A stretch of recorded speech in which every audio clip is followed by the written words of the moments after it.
हमारे भारतीय संस्कार हैं, माथे पर चंदन रखो, गले में तुलसी धारण करो। अगर ये सब धारण करोगे तो इससे हमारे संस्कार बने रहेंगे। शर्माओ मत।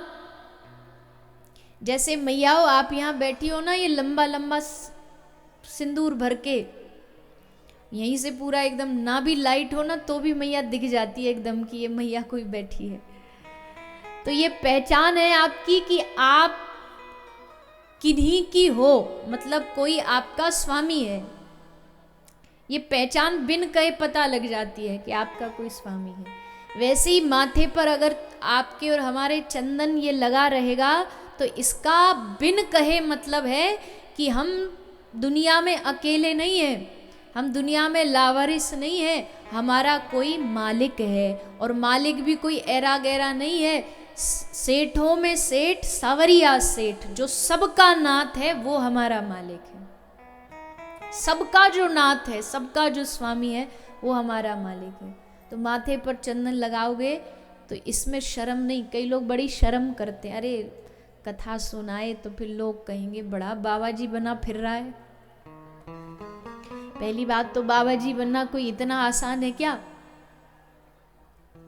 बाबा जी टैग लगाने से कोई थोड़ी बाबा जी बन जाता है। संत जैसा स्वभाव भी चाहिए। पर तुमको कोई संत की कैटेगरी में बोल भी दे तो भी इससे बढ़िया क्या बात है। और काम करने में तो हमको शर्म संकोच नहीं आती, बढ़िया बढ़िया श्रृंगार करने में शर्म नहीं आती, तो फिर माथे पे चंदन लगाना, कंठी पे, इसमें काहे की शर्म? क्योंकि जिसने की शर्म उसके फूटे कर्म। तो बिल्कुल भी संकोच मत करिए, अपने संस्कार, अपनी संस्कृति को बनाए रखिए। बचपन से यहाँ की संस्कृति में सिखाया जाता है कि बेटा जब सुबह उठो तो सुबह उठ कर के सूर्य को जल दो, कहीं जा रहे हो चींटियों को दाना डाल दो, गर्मी पड़ रही है छत पर एक वो माटी का आता है छोटा सा घड़ा पात्र, उसमें पानी जल भर के पक्षियों के लिए ऊपर रख दो। ये सारी संस्कृति भारत के अलावा किसी और संस्कृति देश में नहीं सिखाई जाती, केवल भारत में सिखाई जाती। पूरे विश्व में भगवत कृपा से जहाँ जहाँ मुझे जाने का अवसर मिला, पूरे विश्व में भारत एक अकेला देश है जहाँ बड़े बुजुर्गों का पैर स्पर्श करके, पैर छू करके उनका आशीर्वाद लिया जाता है। और कोई देश हो तो बताओ? सब हाय हेलो वाले देश हैं, हाय हेलो करेंगे, हाथ मिलाएंगे, चाहे वो अपने से कितना भी बड़ा हो, हाथ मिला करके उनका काम पूरा हो जाता है। और भारत देश ऐसा है जहाँ पर प्रणाम की परंपरा है, हाथ जोड़ करके, पैर छू करके प्रणाम किया जाता है। यहाँ कितने सारे रिश्ते होते हैं, चाची, ताई, मौसी और क्या क्या सब, कितने सारे, में कितने गिनवाऊं। विदेशों में दो ही रिश्ते हैं, अंग्रेजी में अंकल और आंटी। इसी में मौसी भी आंटी, चाची भी आंटी, सब यही आंटी बन जाती हैं। और भारत में देखो इतने सारे रिश्ते, इतने सारे त्योहार। भारत में एक त्योहार खत्म होता नहीं कि दूसरे की तैयारी चालू हो जाती है। और यही इस देश की अनेक भाषा, अनेक परंपराएं, कितनी सारी अलग अलग सबकी प्रथाएं, लेकिन फिर भी उसके बाद भी हम सब भारतीय एक हैं। जब भी बात आती है भारतीयता की तो हम सब बड़े गर्व से कहते हैं कि हम उस देश के वासी हैं। बोलिए आगे। जिस देश में गंगा बहती है, ये वो देश है जो गंगाओं को भी माँ कहता है। बताओ कोई दुनिया का देश हो जो नदियों को भी माँ कहता हो? केवल भारत कहता है। और यही भारत की एकता का सबसे बड़ा प्रमाण है। और ये एकता टूटनी नहीं चाहिए। जाति, प्रजाति, वर्ण, इन सब के भेद से ये एकता टूटनी नहीं चाहिए।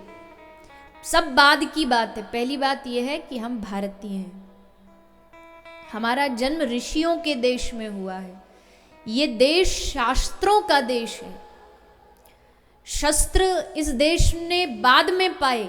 इस देश ने बड़े बड़े युद्ध जीते शास्त्रों से, अपने शब्दों से, अपनी वाणियों से इस देश ने युद्धों को जीता है। ऋषि मुनियों के मार्गदर्शन से बड़े बड़े युद्धों को जीता गया।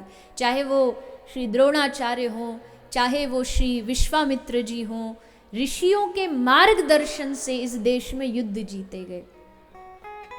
तो जरूरी क्या है? जरूरी ये है कि जो हमारी भारतीय संस्कृति चली आ रही है उसको हम सबको बचा के रखना है। और मुझे कहने में कोई संकोच नहीं कि उस संस्कृति को बचा के रखने में अभी जो सबसे ज़्यादा सक्षम फिलहाल हैं कोई, तो वो ग्रामीण क्षेत्र हैं, गांव के क्षेत्र हैं, जो लोग आज भी अपने संस्कारों को बचा करके रख पा रहे हैं। बड़े बड़े शहरों में चले जाओ तो देखो संस्कृति का, संस्कारों का बड़ा बुरा हाल हो चुका है।